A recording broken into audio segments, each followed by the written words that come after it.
Hi, everyone. So we're back at Life Outspoken with Sister Outspoken. I go by the Poetic Priestess. And why is that? Because I am a poet, a speaker, which is my first modality of healing. And that's what I'm all about: spiritual growth, mental, physical healing. Okay. So we're going to be having various conversations that promote that. And for those of you who are new, we are doing the 7-layer transformational journey. We are on layer 3, which is healing a heavy heart. It is inspired by chapter 3 of my spoken word book, Life Outspoken. And we're talking about things that weigh you down, and cause you to hinder your growth, to hinder your healing, to hinder you from being your individual design that God intended, your most powerful being, right? And having a heavy heart, to me, is one of the main reasons people go through illness. People go through different depressions. All kinds of things and problems in life stem from somebody having a heavy heart. So let's go through this process together. So in the last episode, we talked about depression, we talked about grief, we talked about signs of this, how it may be affecting your nervous system and things of that nature. Today, we're going to start our first episode in healing that and getting you to the other side, to acceptance, to growth, to loving again, even starting with loving yourself, with different things that I did over a 3-year time span to do that for myself, to get myself out of depression and grief. So I'm going to share it with you one at a time. So today, we're going to talk about the basics of when you wake up in the morning, the start of your day that affects the rest of your day. And it starts with cleanliness. So when you wake up and you open your eyes, what are you opening your eyes to? What are you stuffing into your subconscious mind that affects your mood and you don't even notice yet? Or is your home clean? Is it organized?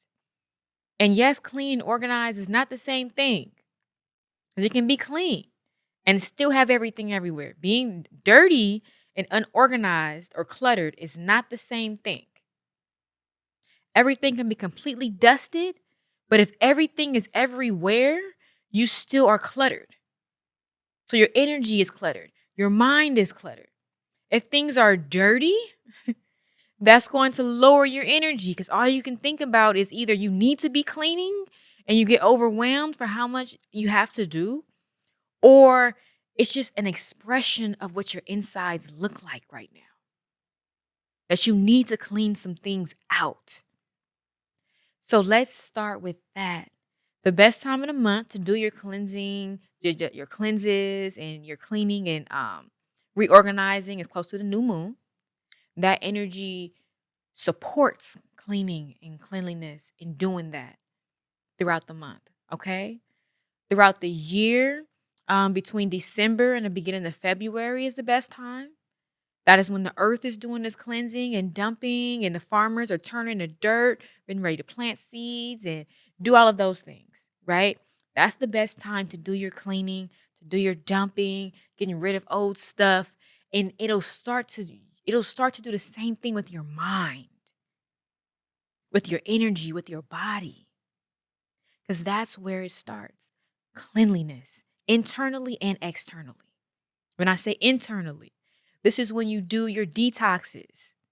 When you clean and organize your home, do a detox as well. You'll be surprised how much of your depression may come from you having parasites, may come from you having too much defecation in your body. If you don't know what defecation is, that's feces. I was listening to a doctor once talk about one of their stories, and they were talking about how one of their clients was suicidal, and they told them to do a detox. After they did the detox, they were fine. They had so much crap in their body and toxicity that it made them not even want to live. It literally made them feel like crap. What's in your body? That's a different episode where we'll actually talk about our consumptions but we'll talk about detoxing and things of that nature. But I just wanted to brief it here. That's about as a part of cleanliness. A clear body, a clear space becomes a clear mind and clear energy. Okay? So another thing that I want to talk about, after you've organized your space, you've cleaned your home. Now we're talking about your senses. You have to manipulate your own senses. Studies show that our memory and our mood has a lot to do with how our body sensors are being affected. So if you hear loud sounds while you're seeing images, rather if it's something like a cat or a dog or something that shocked you, the next time you see that cat or dog, you can be scared or frightened because of how your senses were affected when you saw that image. I don't know if you can still find it on YouTube, but I actually watched an experiment with a young baby where they were showing how people get fears. And it was this little baby. They brought in a bunny rabbit. I always tell the story, and I want you to get it because this can happen with many different things you'll experience in life and why sensory is so important, which is the next thing we'll be talking about. But I want to tell you this story. So the scientists brought a little bunny rabbit in with the baby in an all-white room on the floor. The baby was smiling and laughing, thinking the bunny was the cutest thing ever. They took the bunny out, brought the bunny back in, started flickering lights, banging pans, and scaring the baby. They took the bunny rabbit out, turned the lights back on, made the room look exactly the way it did before, brought the bunny back out, and the baby went crazy like it was looking at a demon. That is how our senses work to do with memory and conditioning. I said that because I want you to make aromatherapy a part of your conditioning. When you wake up in the day and you say your affirmations, when I say your affirmations, it doesn't have to be too deep. It can be as simple as I'm going to have a great day today. I started my day out well. I feel good today. Just that simple. I feel good today. This is going to be a great day. And then what you inhale as you think that. Let's talk about a few smells that are good for this. Citrus smells like lemon or orange and things of that nature actually heightens your energy. It gives you more clarity of thought. Some businesses and not even like restaurants, but a lot of businesses utilize citrus because citrus and that fresh smell makes you want to spend money. It actually heightens your mood and makes you want to do more. And that's something you could look up as well. They actually have full documentaries on that. But utilize that for yourself. Don't just be used for other people. You over here depressed going into the store, they're utilizing aromatherapy to make you spend money and feel better about yourself. And then you go home and you still feel the same. No, wake up to the citrus smell. Or lavender. Lavender, the way the chemicals, the chemical compounds in that plant works on your chemical compounds in your body and your mind as it breaks down. It helps you with stress. It actually soothes your nervous system. So if you are stressed out, maybe you want to smell lavender when you wake up. Maybe you have those candles. Maybe you have the oils. You just put it in some boiling water and let it just fill up the house and in the rooms. What I like to do is do mixtures. Some of the lemon or like actually fresh squeezed lemon juice, some cinnamon. Cinnamon attracts abundance. It clears negative energy and attracts abundance. It makes you want to attract money into your life. Rosemary defends from negative spirits, negative energy, helps cleanse and protects from bad omens. So does myrrh and frankincense. While myrrh and frankincense also help you connect spiritually and protect you from like bad spirits and help cleanse out negative energy within your home. You can boil these oils and then let it just go throughout your home and then turn it off, put it into a jar, put it back in there, do it again and create your own aromas for your home. Or you can do incense.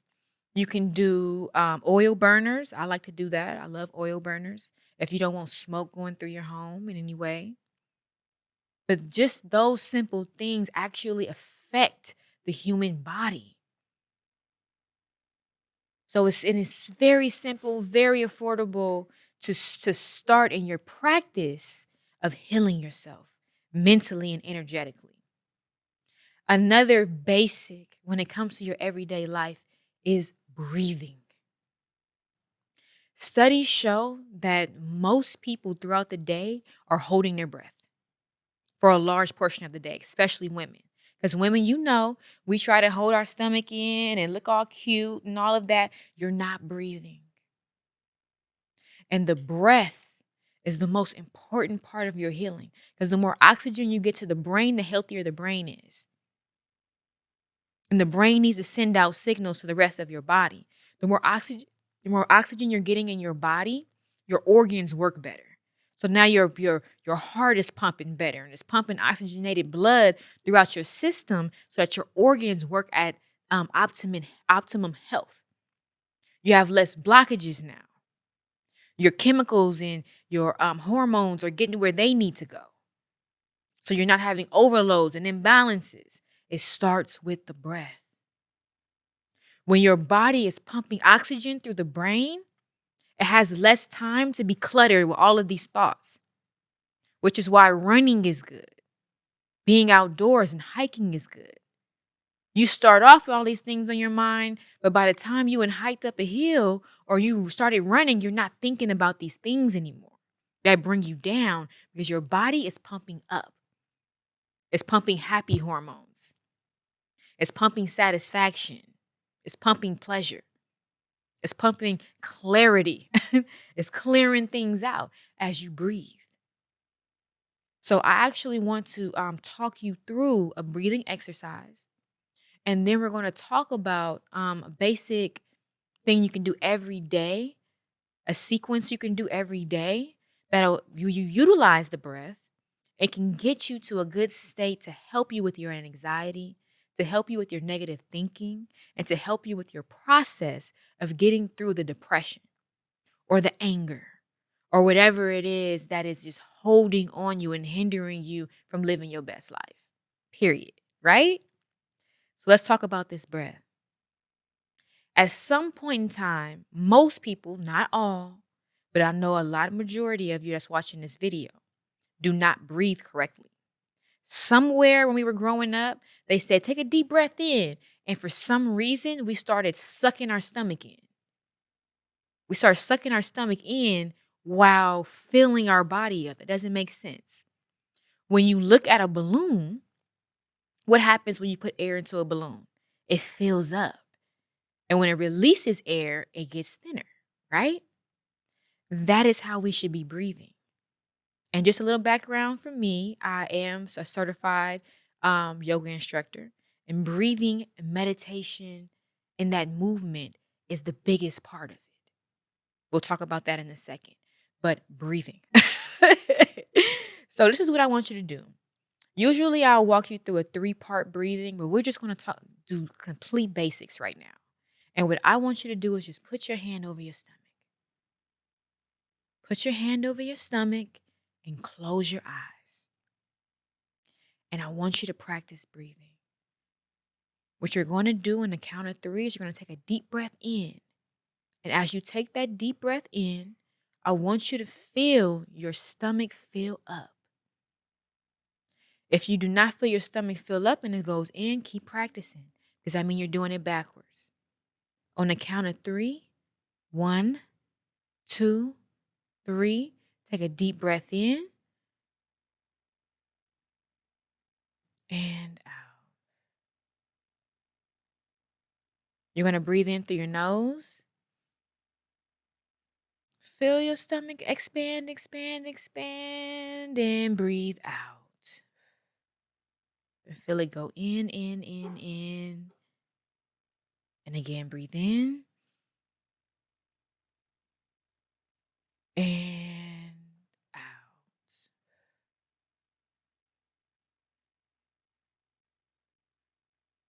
And a good amount of time or a good count for it is an 8 count. So I normally do an 8 count with each breath. Ooh, I already feel kind of like floaty. Just from a few deep breaths. This is especially good for someone with anxiety. The 3-part breath is after you do from your stomach. You're going to do about 8 of those from your stomach. Put your hands up to your rib cage and feel your rib cage expand. Do an 8 count and do about 8 of those for each breath. And then touch up here from your chest and feel it go, expand all the way from here to here. Why is that a good exercise? Because your lungs come all the way down here. So a good deep breath, you're filling your lungs up all the way from down here, all the way up here. That's a good breath. Until the point comes where you don't even think about it and you're taking good, deep breaths. Your breath says your practice. Your breath says how you're healthy you are and where you're at in life. So start with your breath. So when you wake up in the morning, 3 things that you need to be thinking about even before you go to sleep at night. Are you going to wake up in a cluttered space? What do you want to smell and fill your home up as soon as you wake up in the morning? And then breathe. Before you look at your phone and get into that energy and everybody else's energy and the energy of the whole world, which is why you should wake up early before the world even wakes up. Breathe. Practice breathing and having clarity. And then if you don't want to get into an exercise routine before you even leave the house, or when you do leave the house, maybe you live by a park or something like that, yoga. I know it's so cliche. Oh, yoga. Oh, da da da da da. Let me talk to you about yoga. Yoga is not about looking cute. Yoga is not about getting flexible. Yoga is not even about working out. Yoga is about finding clarity. Yoga is about understanding that you are not the mind or the body. The reason the asanas are a part of yoga, what are asanas? The positions are a part of yoga, which in Sanskrit, which is an ancient Indian language, where yoga, as you hear it today, comes from, means equally yoked. What is equally yoked? The mind, the body, and the spirit. If you're watching this and you're more of an African spiritual background or you're into Kemetic science, then you know about the Merkaba. And when that all comes together, you have your, I don't want to just say your spiritual orb, because that's what I think of it, but your magnetic field of life force energy. And what that looks like is depending upon your ability to find balance between those things. And yoga is a good exercise for that. Finding balance and clarity between the mind, body, and spirit. Finding the fluid energy and channels to where you can sit still. That's right. Yoga is about stillness. I know somebody's like, that's crazy. Like, why would you be doing all these positions to be able to be still? Because the positions are so that you clear certain energy pathways. You strengthen the body so that you can sit still. Because what happens when you try to sit still? What happens? Number one, your mind goes crazy. You're thinking about all of this stuff. Once you finish a yoga routine, your mind is clear because you've already sent your energy and flowed your energy through all of these pathways. You found clarity. What's the second thing that happens? You notice what's stiff or what hurts or what makes you feel uncomfortable so you can't really sit straight or sit still. Well, that's what the asanas are for, because now you've opened up the body. Now you've stretched out the body. So it's easier for you to sit still. Sit still and do what? Breathe and meditate. It is through the breath and the meditation that you find clarity, that you find ease, and where you heal. What is meditation? How do you do that? I just hear people sit there and they go, I feel funny. Okay, let's talk about that. When you hear the the OM, or you might see it spelled sometimes OUM because they break it down on how do you say the Well, the idea of that is it is said that that was the very first frequency or the very first sound known to man. And when you do your ohms, you connect with the universe and with the earth. You reset the vibrations in your body. So when you're all over the place and you do a few ohms, you can feel the vibration. When you're in a room full of people doing ohms, it feels like a sound bath. We'll talk about that another day.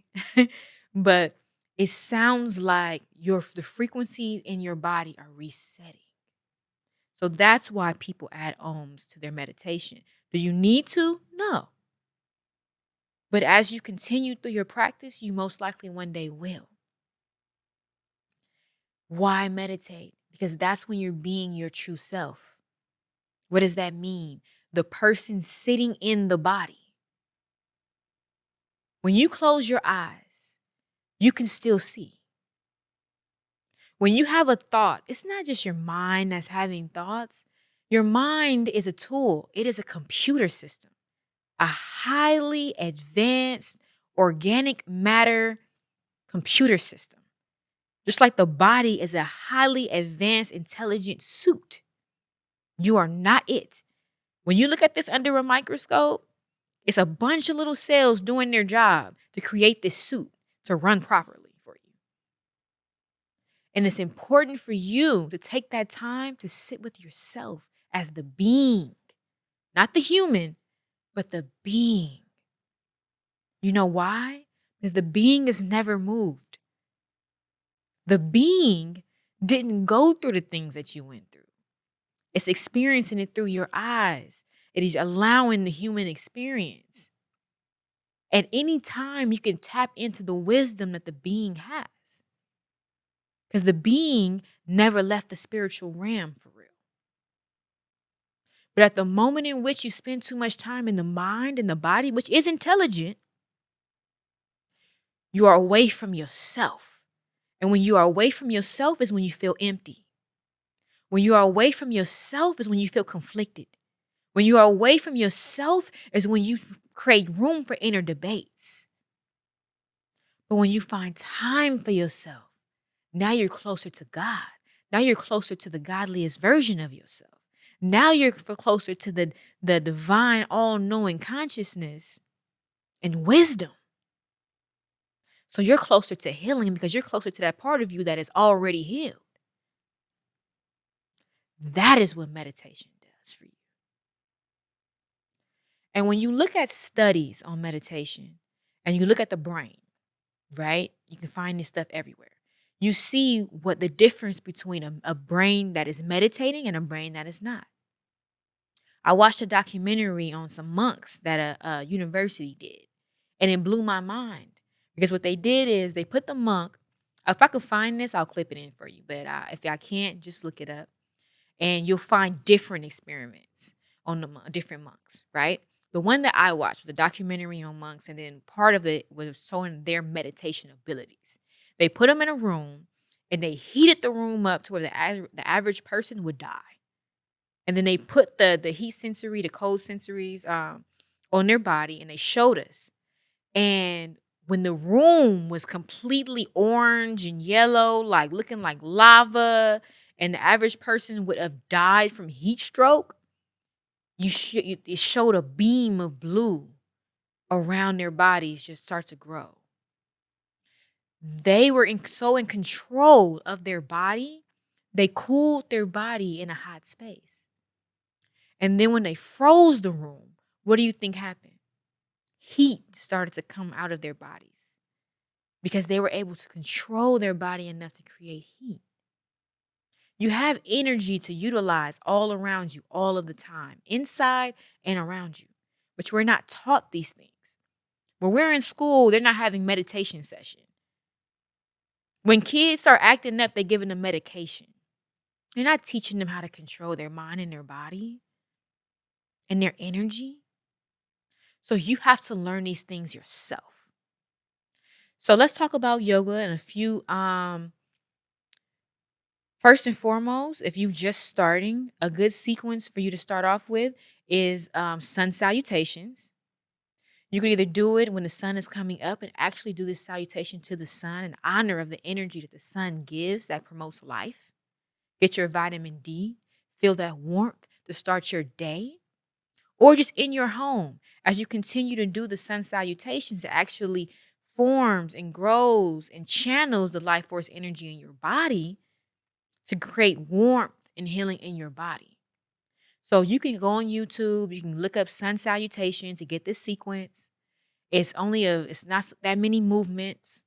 You can memorize it fast within a couple weeks, and then that can be your daily measure, your daily regimen of getting flow through your body and getting in yoga to end in a state of meditation. Does the sun salutations end in that? No, that's up to you.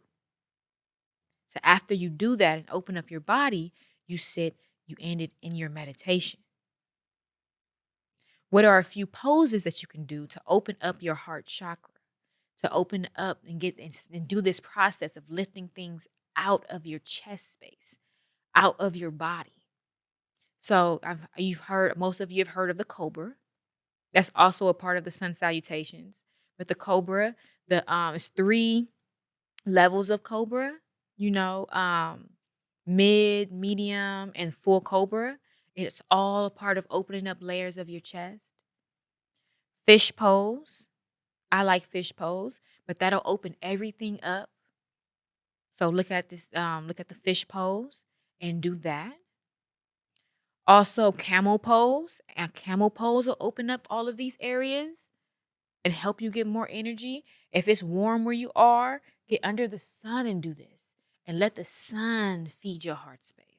If not, don't worry about it. If you're in your home, it's okay. You're still doing this. You're still doing this. So those are a few basic poses you can start off with, and then even ending it in savasana. Savasana is one of the most important poses that you can do within your yoga practice, because that's connecting with the earth. Savasana is said to be equivalent to hours of sleep. 15 minutes of savasana is equivalent to hours of sleep, because when you connect with the earth in that way and in that position, it allows the earth to give you healing in a resting meditative state that happens when you're asleep. So if you can sit still in your savasana, also called corpse pose, which I do not like. I do not like that it's called, that they gave it that name. The original name for it is savasana. And that is connecting with the earth. You can have your hands either up to receive energy from the universe, or down to receive from the earth. Either way, your body will be in direct connection with the earth and helping it reset. Just putting your feet, your bare feet to the earth. It's called earthing. That is healing. That is healing. You can actually find different studies on that. That is healing. So I'm going to leave you with those basic things, because that's still some projects for you to do. This will leave you, there's some big projects too. It sounds very simple, but actually sticking to it is a project. So let's take this journey, you guys. Be serious about yourself, about your healing, about getting through your grief, about getting through your stresses, about getting through your depressions, and utilize these basic steps. I love you guys. I'm so proud of you for taking on this journey. I hope to hear from you soon and see you in the webinar coming soon. And let's continue to heal, okay? See you soon.